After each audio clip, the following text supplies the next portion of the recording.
कल्कि भगवान किस धर्म का प्रचार करेंगे और किस ग्रंथ का ज्ञान देंगे। हेलो फ्रेंड्स, कल्कि भगवान किस धर्म का प्रचार करेंगे और किस ग्रंथ का ज्ञान देंगे, ये हमारे एक डिवाइन व्यूवर का सजेशन है कि इस पर हमें एक वीडियो अवश्य बनाना चाहिए। तो कल्कि भगवान प्रत्यक्ष में तो किसी धर्म का कोई प्रचार नहीं करेंगे, ना ही वो कोई ज्ञान देंगे, लेकिन हाँ, उनकी ऊर्जा से जो उनकी डिवाइन आर्मी है वो इस कार्य को पूर्ण कुशलता से पूरा कर देगी। हम पहले ही बता चुके हैं कि आज जो मनुष्य धर्म के नाम पर कर रहे हैं वो वास्तविक धर्म नहीं है, वो मात्र कुछ रीति रिवाजों से युक्त पंथ हैं। वास्तविक धर्म में कर्मकांड नहीं, हृदय की पवित्रता का स्थान होता है और वास्तविक धर्म एकमात्र मनुष्यता है। भविष्य का धर्म क्या होगा, इस वीडियो में हम पहले ही बता चुके हैं कि सिद्धांतों के आधार पर दो धर्म हैं। एक ब्राह्मिक, जहाँ ईश्वर ब्रह्म स्वरूप है, स्त्री और पुरुष की समान ऊर्जा से युक्त पूर्ण काम है और जीवात्माएं उसका पूर्ण प्रतिबिंब हैं। ये धर्म स्त्री पुरुषों को समान अधिकार भी प्रदान करता है, साथ ही हिंसा से, मांसाहार से रहित है। दूसरा, अब्राह्मिक धर्म। अब्राह्मिक धर्म में ईश्वर पुरुष होता है, स्त्री पुरुष की पसली से उत्पन्न होती है, उसका दर्जा दोयम या उससे भी नीचे होता है और पुरुषों को कई स्त्रियों की या कहें कि बहुविवाह की अनुमति होती है। मांसाहार सामान्य है, बलि प्रथा की अनुमति है, मतलब हिंसा स्वीकार है।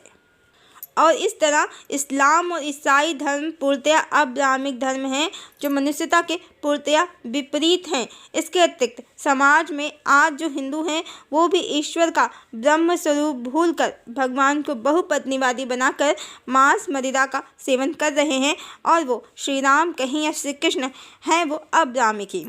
तो जो धर्म मनुष्यता के विरुद्ध है, विपरीत है, कल्कि भगवान उसका प्रचार तो बिल्कुल भी नहीं करेंगे। प्रचार तो वो वैसे भी नहीं करेंगे, लेकिन हाँ, उनकी ऊर्जा से जो डिवाइन सोल्स धरती पर अवतरित हुई हैं वो ब्राह्मिक धर्म, मनुष्यता के धर्म का ही प्रचार करेंगी। और जहाँ तक धर्म ग्रंथों की बात है तो अधिकांश पुराण, कुरान और बाइबिल ये सभी ईश्वर को पुरुष ही बताते हैं। श्री कृष्ण का तो करोड़ों स्त्रियों वाला गोलोक इस समय काफ़ी प्रसिद्धि पर है, जहाँ कृष्ण अकेले पुरुष हैं और बाकी सभी स्त्रियां हैं। इसी तरह इस्लाम में 72 हूरों वाला जन्नत भी काफ़ी मशहूर है, जहाँ हुस्न सबाब और कबाब का मज़ा दिया जाता है। इसके अतिरिक्त ईसाई धर्म के अनुसार हव्वा की उत्पत्ति आदम की पसली से हुई है, जो पूरी तरह से अनसाइंटिफिक कहें या अनप्रैक्टिकल है। और अब्राह्मिक धर्मों में स्त्रियों को पुरुषों की खेतियाँ, पैरों की जूतियाँ तक बताया गया है। यहाँ तक कि इनमें अनसाइंटिफिक बातें लिखी हैं, जैसे सूरज पृथ्वी के चारों ओर घूमता है, गर्म पानी के सोते में डूब जाता है और पृथ्वी तस्तरी जैसी है जिसे पहाड़ों ने दबा रखा है जिससे वो कहीं उड़ न जाए। तो चाहे पुराण हों जहाँ अनेकों भगवान हैं, छोटे बड़े, और भगवान की हजारों करोड़ों स्त्रियां हैं, या फिर दूसरे अब्राह्मिक ग्रंथ, उनका तो कोई प्रचार डिवाइन सोल्स नहीं करेंगी। हाँ, जो डेविल सोल्स हैं वो उनका प्रचार भरपूर करेंगी, क्योंकि सुर और असुर का ये देवासुर संग्राम है। डिवाइन और डेविल्स दोनों ही अपनी शक्ति को इस युद्ध में पूर्ण रूप से लगाएंगे। हाँ, विजय देवताओं की ही होगी, क्योंकि भगवान कल्कि की शक्ति उनके साथ है। और मनुष्यता, ब्रह्म स्वरूप को मानने वाला धर्म इस तरह भगवान कल्कि के प्रभाव से स्थापित होगा धरा पर। और जो वेदों में, उपनिषदों में परमात्मा का स्वरूप बताया गया है वही भगवान कल्कि की ऊर्जा से डिवाइन सोल्स के द्वारा स्थापित होगा। इस तरह भगवान कल्कि मनुष्यता, मानवता को स्थापित करेंगे और मनुष्य वेदों, उपनिषदों और वैदिक जीवन पद्धति की ओर पुनः लौटेंगे। और ये सब भगवान कल्कि प्रत्यक्ष तो नहीं पर परोक्ष रूप से अपनी डिवाइन आर्मी के द्वारा करेंगे। और धरती का पोल शिफ्ट हो रहा है, एनर्जी शिफ्ट हो रही है। भविष्य में हाई एनर्जी, प्रेम, सत्य, न्याय, क्षमा, दया, करुणा, परोपकार, इन सब की ही एनर्जी पृथ्वी पर होगी।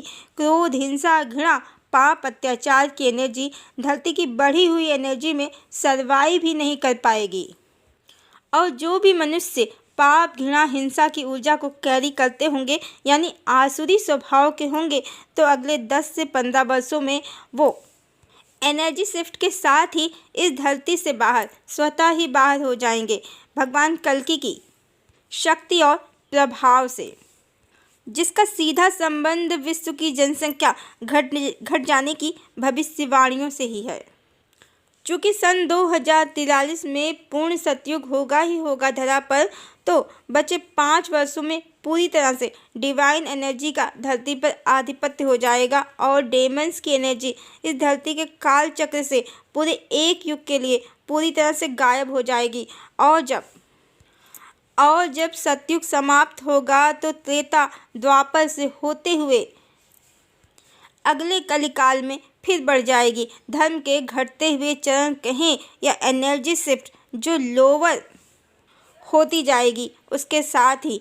पर अभी एनर्जी हायर हो रही है और हम सतयुग में प्रवेश करने वाले हैं। अभी कलिकाल की समाप्ति और सतयुग के अवतरण का समय है, जिसके लिए भगवान कल्कि अपनी शक्ति देवी वैष्णवी के साथ धरती पर अवतरित हुए हैं। और ये भी झूठ नहीं है कि जैसे इस कलिकाल के चरम समय पर बहुत सी डिवाइन सोल्स हैं जो अभी पूर्ण सतयुग ना होने के कारण पूर्ण शक्ति में नहीं है, वैसे ही सतयुग में बहुत सी डेविल सोल्स रहेंगी जो कलयुग ना होने के कारण शक्तिहीन हो जाएंगी, पर होंगी अवश्य क्योंकि संपूर्ण सृष्टि सत्य और असत, सूर्य और असुर, नेगेटिव और पॉजिटिव, डेविल और डिवाइन की एनर्जी की एक कॉम्बिनेशन है। यदि असत हो ही ना, सिर्फ सत हो तो सृष्टि की रचना ही संभव नहीं है, क्योंकि फिर सत्य के प्रभाव से मोक्ष हो जाएगा, जीवों की मुक्ति हो जाएगी। इसीलिए भगवान श्री कृष्ण ने श्रीमद् भगवद गीता में कहा भी है कि ये सृष्टि सत्य, रज और तम 3 गुणों से मिलकर बनी है, त्रिगुणमयी है। सत्य और तम से ही रज बनता है जो भोग विलास का प्रमुख कारण है।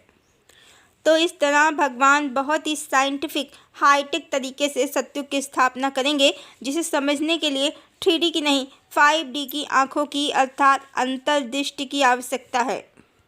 और आज जो धर्म ग्रंथ प्रचलन में हैं, नए युग में उनका स्थान ईश्वर के ब्रह्म स्वरूप को बताते, वैदिक जीवन पद्धति को सिखाते, विशेषकर गायत्री मंत्र में जो ज्ञान निहित है उसे सिखाते ग्रंथ पवित्र और ज्ञानात्माओं द्वारा जो फिर से रचे जाएंगे वो ले लेंगे। हरिओम।